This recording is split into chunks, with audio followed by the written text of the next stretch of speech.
60 Seconds with Dano.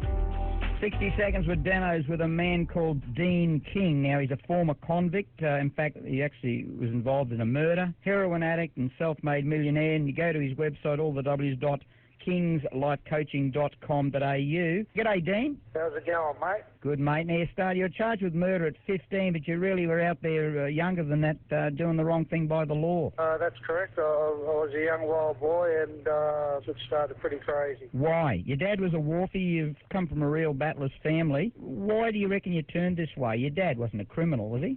Well, mate, at the end of the day, I think it's like anything. If there's no love and no affection in the house and no touching and no intimacy and no connection, bad attention is good attention. You say he never felt any guilt. You had no empathy or compassion. You didn't know what a feeling was. So the biggest achievement in your life was to become a human being. Explain that. That comes back to me upbringing. Like, don't get me wrong, I'm not talking to you saying I blame my mum and dad because they too have a history.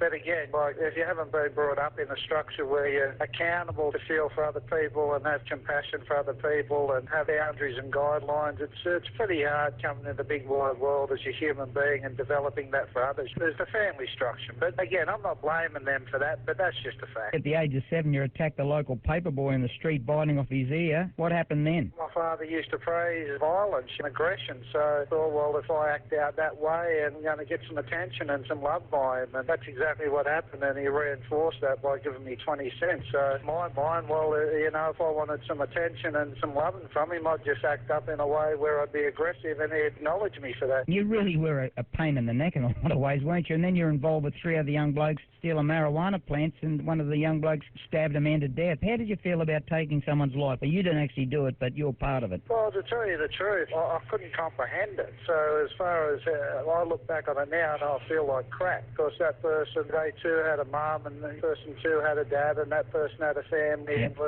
can only feel for those people now. And if something like that happened in my situation, I'd be devastated. But back then, when I was that kind of kid, I couldn't comprehend it. I understand it now, and you just feel sad and pain for the people that lost that human being. But we never went there with any intentions to kill anybody. We went there to steal marijuana. So it wasn't set out that person was going to get hurt. We weren't violent kind of kids. It was just one of those things that eventuated and just got all messy and went a bit wayward. So you got out on your release and you started selling ad space in a trade union magazine, saved money, bought a little place, and then you bought a beachfront unit at Belinga and took your parents there. Since then, you've just built business empire. What's the message to all the people out there that, been dealing in crime or get involved in crime? You got a message for them, or people out there trying their hardest, to be something in life? I suppose if I've got one message that comes through to me, mate, is persistence and get fair income with yourself. Nobody said life is easy, and there's going to be challenges and there's going to be things that are going to knock you around on a day-to-day basis. But for the alternative, not to pick your swag up and whack it over your back and keep moving forward and not blaming people for your situation and working hard, you really can't beat that formula. Too many people out there these days,